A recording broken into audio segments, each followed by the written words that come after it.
11 by 17.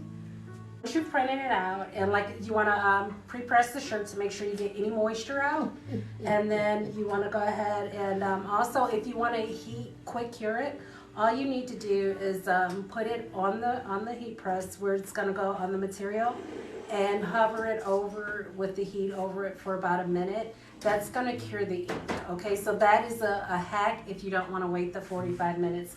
You can wait. We've had some that have sat around for a year and they still sublimate just as good. So now what he's done is he pressed that, and the good thing about sublimate sheets is you're getting 100% of your ink in there because it's all on the sheet.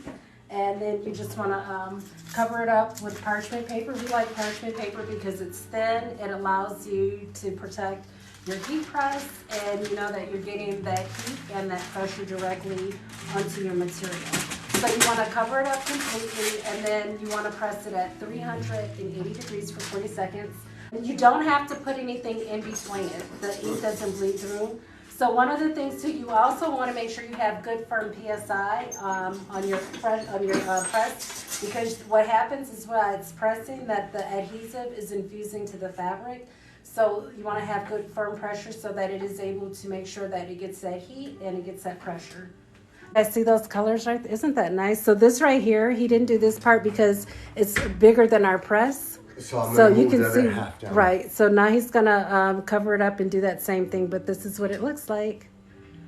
And this is 100% polyester shirt. You can use sublimate sheets. I have on a cotton shirt. You can use them on darks, lights. I got it on white.